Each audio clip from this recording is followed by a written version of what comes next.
Assalamualaikum warahmatullahi wabarakatuh. Alhamdulillahirrabbilalamin. Allahumma sholli ala Sayyidina Muhammad wa ala ali Sayyidina Muhammad. Rabbi shrah li sadri wa yassir li amri wahlul 'uqdatam min lisani yafqahu qawli. Amma ba'd. Alhamdulillah, kita bertemu lagi dengan saya Nur Fajri Al-Najahi di channel YouTube Al-Najahi Channel.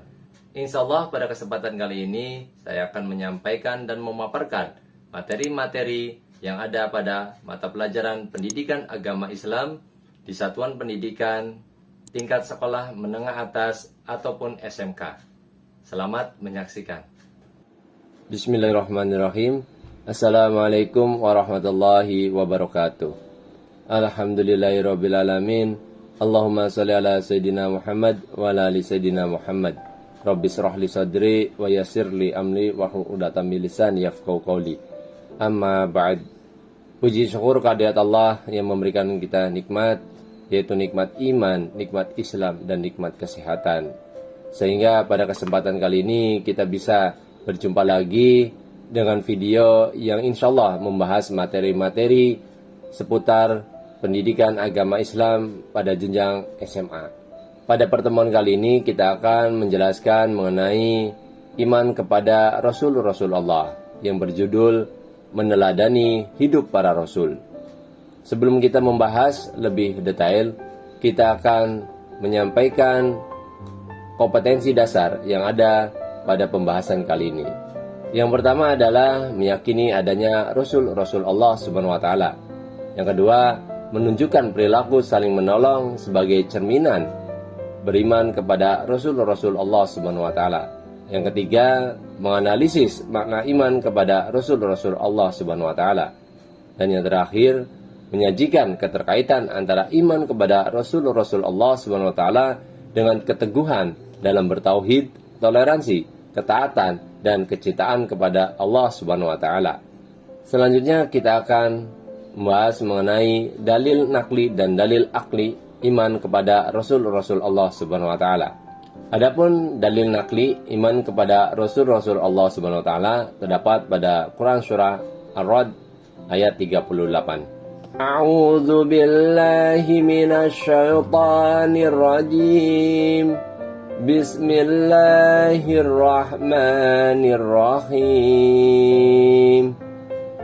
Walaqad arsalna rusulan min qablika wa ja'alna lahum azwajan wa dzurriyyah wa ma kana lirasulin an ya'tiya bi ayatin illa bi iznillah likulli ajalin kitab,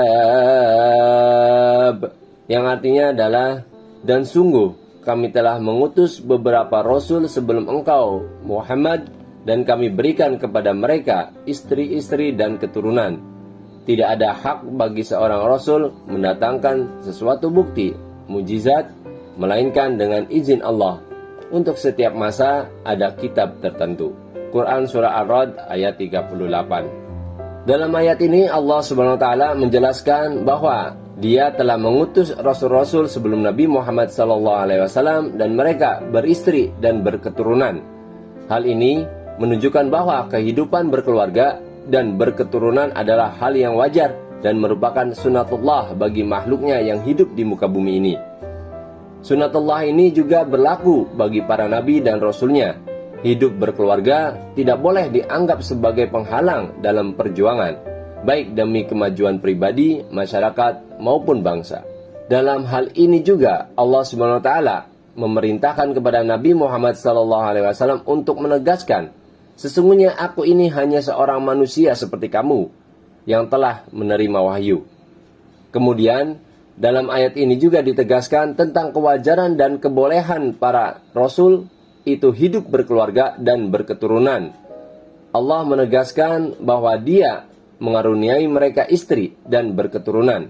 Dalam suatu hadis yang diriwayatkan oleh Imam Al-Bukhari dan Imam Muslim dari Anas bin Malik disebutkan bahwa Nabi Muhammad SAW bersabda, "Adapun aku berpuasa dan aku berbuka, aku sholat di waktu malam, juga tidur, aku juga makan daging dan juga menikahi wanita. Maka siapa yang tidak suka kepada sunahku atau jalan hidupku, tiadalah ia termasuk umatku.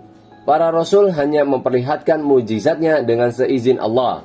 Mukjizat terbesar Nabi Muhammad SAW adalah Al-Quran yang membawa ajaran-ajaran, hukum-hukum, dan peraturan-peraturan yang berperan untuk menuntun manusia kepada kebahagiaan baik di dunia maupun di akhirat. Mukjizat tidak akan muncul sebelum waktu yang telah ditetapkan oleh Allah SWT. Sama halnya dengan ajal seorang manusia, rezeki dan peristiwa-peristiwa yang dialami di dunia dan di akhirat terjadi sesuai dengan ketentuan Allah. Manusia tidak dapat meminta agar ajalnya datang lebih cepat ataupun lebih lambat dari apa yang telah ditetapkan Allah dalam takdirnya. Adapun dalil lainnya terdapat pada Quran surah An-Nisa ayat 165 yang menegaskan bahwasanya para rasul memberi kabar gembira dan peringatan. Yang artinya adalah, dan sungguh kami telah mengutus rasul untuk setiap umat untuk menyerukan, sembahlah Allah dan jauhilah tagut. Kemudian di antara mereka ada yang diberi petunjuk oleh Allah dan ada pula yang tetap dalam kesesatan. Maka berjalanlah kamu di muka bumi dan perhatikanlah bagaimana kesudahan akhir kehidupan orang-orang yang mendustakan rasul-rasulnya. Quran surat An-Nisa ayat 165. Ada juga dalil nakli yang lainnya, yaitu para rasul adalah seorang laki-laki.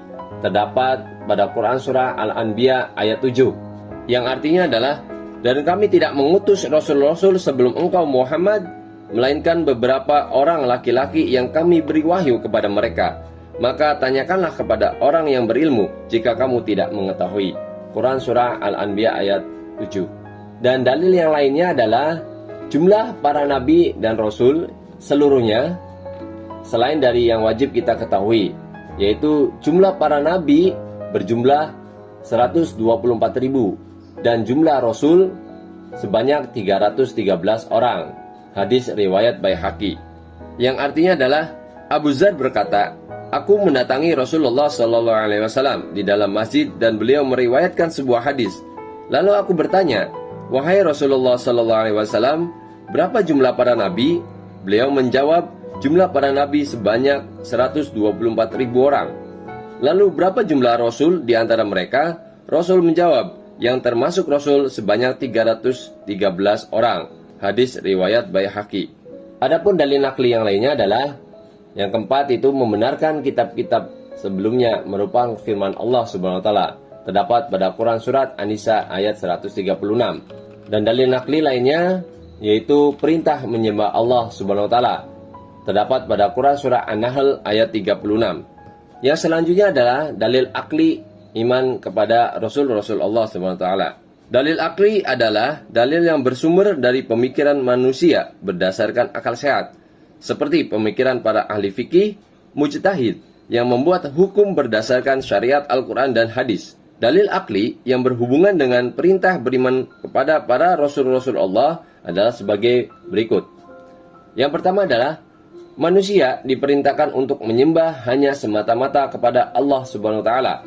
Maka perlu pembimbing manusia dalam menyembah kepada Allah Subhanahu wa taala dengan cara yang benar, sehingga dapat meraih kebahagiaan dunia dan akhirat. Oleh karena itu, Allah mengutus para rasul-rasulnya untuk mengajarkan dan membimbing agar hanya kepada Allah lah kita menyembah. Selanjutnya, adanya konsekuensi pahala dan hukuman sebagai manfaat dan akibat ketaatan dan kemaksiatan dari manusia, sehingga perlu diutus para nabi dan rasul agar memperoleh kabar gembira dan peringatan ke jalan yang benar dan yang diridhoi oleh Allah Subhanahu wa taala, agar manusia mengetahui apabila manusia melaksanakan ketaatan maka akan memperoleh kebahagiaan baik di dunia ataupun di akhirat. Dan adapun manusia yang melakukan kemaksiatan atau berbuat dosa maka akan mendapatkan balasannya baik di dunia ataupun di akhirat. Yang ketiga, agar kelak di hari kiamat manusia tidak melakukan unjuk rasa kepada Allah dikarenakan ketidaktahuan mereka akan perintah Allah. Padahal Allah telah memberikan bimbingan dari kalangan mereka sendiri, yaitu manusia. Hal ini juga ditegaskan dalam Quran surah An-Nisa ayat 165. Rasul-rasul itu adalah sebagai pembawa berita dan pemberi peringatan agar tidak ada alasan bagi manusia untuk membantah Allah setelah rasul-rasul itu diutus. Allah Maha Perkasa dan Maha Bijaksana. Kita memasuki pembahasan iman kepada para rasul-rasul Allah Subhanahu wa taala. Bagi umat Islam, wajib meyakini adanya para nabi dan rasul. Mereka adalah manusia laki-laki biasa, sehingga membutuhkan makan, minum, tidur, dan berkeluarga. Namun, para nabi dan rasul merupakan manusia yang dipilih oleh Allah sebagai manusia yang terbaik.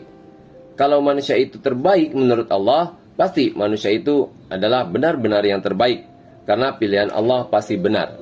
Bagi umat Islam, meragukan dan akhirnya menjadi tidak percaya atas pilihan Allah terhadap para nabi dan rasul sebagai manusia terbaik, hukumnya adalah kafir. Dan orang yang berkedudukan kafir telah terputus hubungan dengan Allah Subhanahu wa taala. Allah pun tidak akan memberikan rahmatnya kelak di akhirat kepada orang-orang kafir. Oleh karena itu, iman kepada para nabi dan rasul wajib untuk dipupuk sehingga semakin kuat. Karena dengan modal iman, termasuk iman kepada para nabi dan rasul, seseorang akan diberi rahmat oleh Allah SWT untuk menempati surganya Allah SWT. Dalam hadis riwayat At-Tirmizi dikatakan bahwasanya Abu Sa'id Al-Khudri radhiyallahu an berkata bahwa Rasulullah SAW bersabda, akan keluar dari neraka, tidak akan kekal siapa saja yang di dalam hatinya terdapat sekecil keimanan. Pengertian beriman kepada para nabi dan rasul dapat diketahui melalui dua pengertian, yakni pengertian menurut bahasa dan menurut istilah. Pengertian menurut bahasa, rasul berarti sebutan dari utusan Allah. Rasul dapat juga diartikan sebagai seseorang yang mengikuti berita-berita dari yang mengutusnya. Adapun pengertian menurut istilah, berarti meyakini dengan sepenuh hati bahwa Allah Subhanahu wa taala telah mengutus manusia laki-laki terpilih yang diberi wahyu oleh Allah Subhanahu wa taala, dan wahyu tersebut harus disampaikan kepada umatnya sebagai pedoman dan petunjuk hidup agar hidupnya selamat dari dunia hingga kelak di akhirat. Seluruh manusia merupakan umat para nabi dan rasul, baik yang taat maupun yang menolak, termasuk yang memusuhinya. Selanjutnya adalah tujuan Allah mengutus para rasul-rasul Allah Subhanahu wa taala.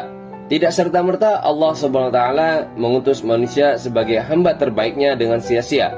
Sebaliknya, Allah Subhanahu wa taala memilih seorang hamba terbaiknya sebagai rasul pasti memiliki tujuan yang amat mulia. Yang pertama adalah agar manusia mengetahui misi dalam hidupnya. Setiap manusia yang hidup di dunia memiliki misi hidup yang sama, yaitu untuk beribadah kepada Allah Subhanahu wa taala. Semua yang dilakukan dalam setiap waktu oleh manusia harus dengan niat beribadah kepada Allah Subhanahu wa taala. Hal tersebut terdapat pada Quran surah Az-Zariyat ayat 56, yang artinya adalah, dan aku tidak menciptakan jin dan manusia melainkan supaya mereka mengabdi kepadaku. Yang kedua adalah agar manusia mengetahui konsekuensi kehidupan. Hidup di dunia ini bagi manusia adalah sebuah pilihan, sehingga manusia bebas untuk melakukan pilihan tersebut, tetapi dengan konsekuensi masing-masing. Ada manusia yang senantiasa memilih jalan taat dan patuh kepada Allah dengan cara taat beribadah kepadanya. Ada pula manusia yang memilih jalan hidupnya sesat karena mengikuti ajakan nafsu, sehingga manusia diperbudak oleh nafsu. Setiap saat, orang-orang yang mengikuti nafsu setan senantiasa melakukan perbuatan-perbuatan buruk, dan akibatnya akan merugikan diri sendiri dan orang lain. Dalam Quran surat Al-Zalzalah ayat 7-8, yang artinya adalah, maka barang siapa yang mengerjakan kebaikan seberat Zahra, niscaya dia akan melihat balasannya. Dan barang siapa mengerjakan kejahatan seberat Zahra, niscaya dia akan melihat balasannya juga. Quran surah Al-Zalzalah ayat 7-8. Jadi, manusia memiliki konsekuensi kehidupan. ketika melaksanakan kebaikan dan ketaatan, maka balasannya akan diberikan oleh Allah baik di dunia ataupun di akhirat.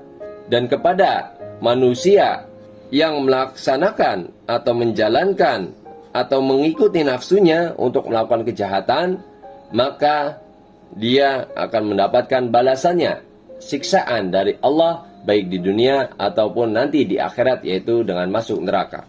Yang selanjutnya adalah tujuan Allah mengutus para rasul agar manusia mampu meraih kehidupan yang bahagia. Ajaran Islam memberikan bekal kepada manusia agar mampu meraih kehidupan yang bahagia.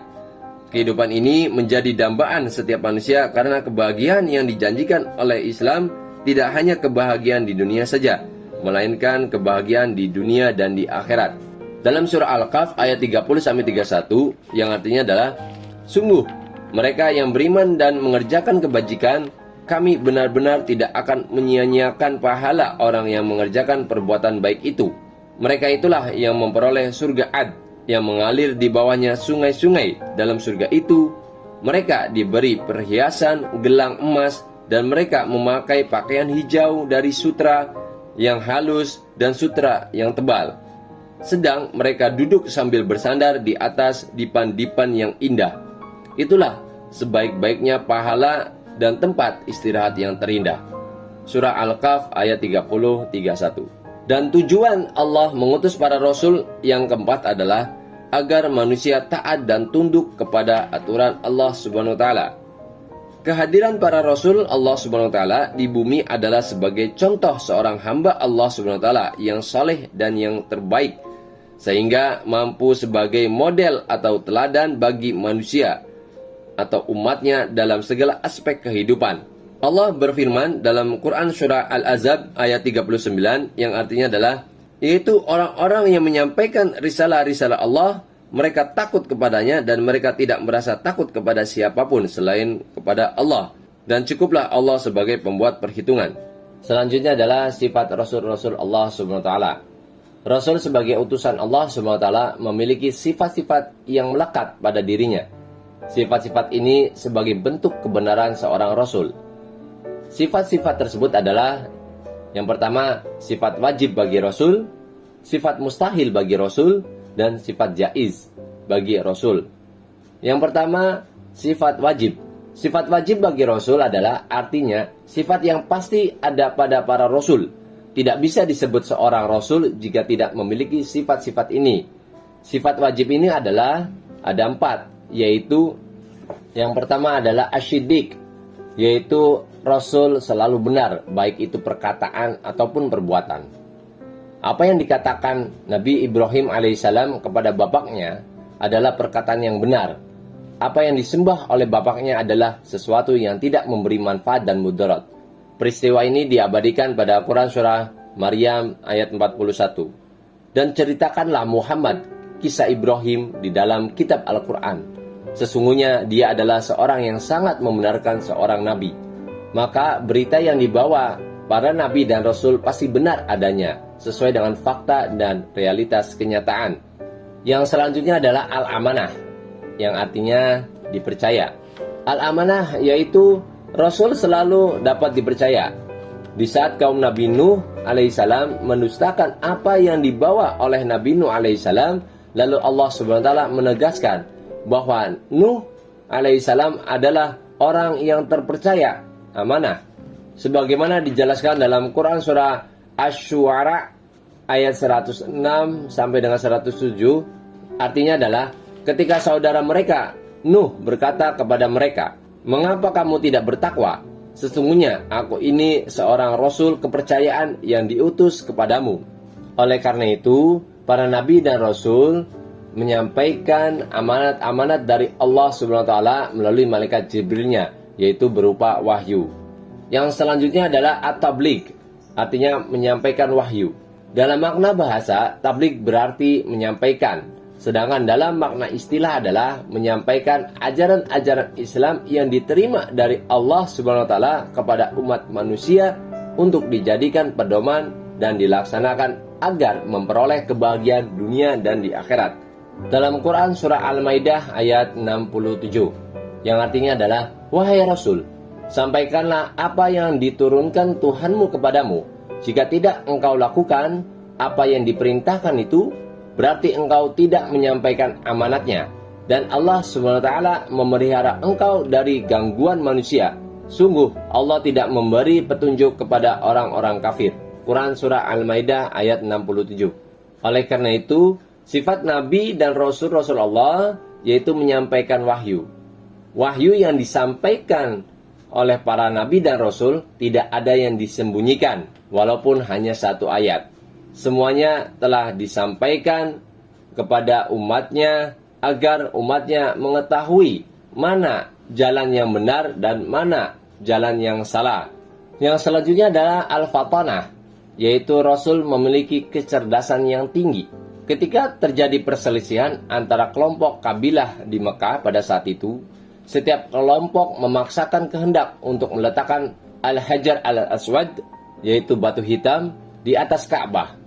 Rasulullah SAW lalu menengahi dengan cara semua kelompok yang bersengketa agar memegang ujung kain yang dibawanya.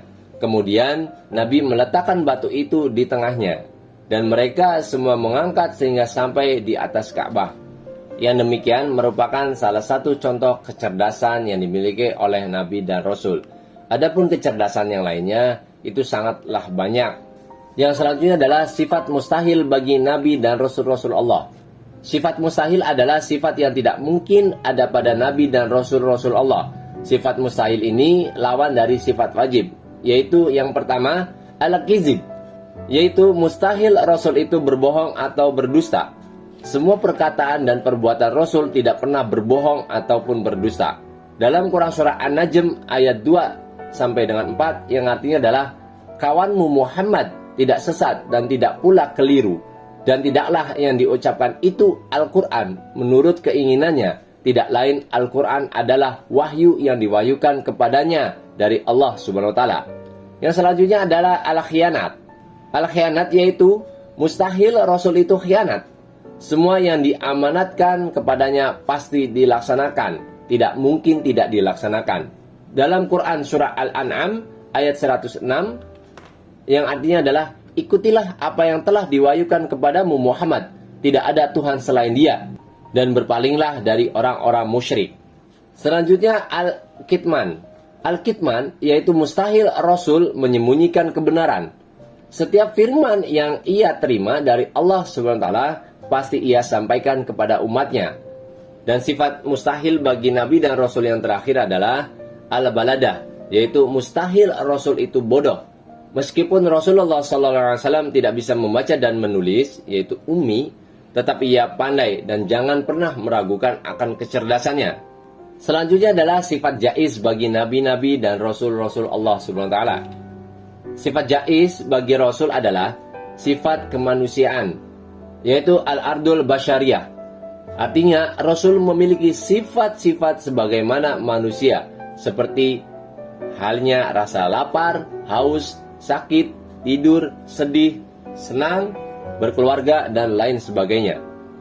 Bahkan seorang Rasul tetap meninggal sebagaimana makhluk lainnya.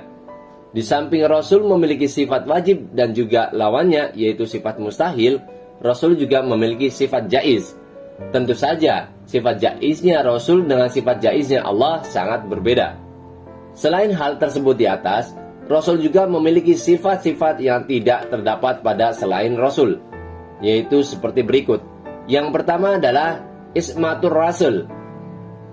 Artinya adalah orang yang mashum, terlindung dari dosa dan salah dalam kemampuan pemahaman agama, ketaatan, dan menyampaikan wahyu Allah Subhanahu wa taala, sehingga selalu siaga dalam menghadapi tantangan dan tugas apapun.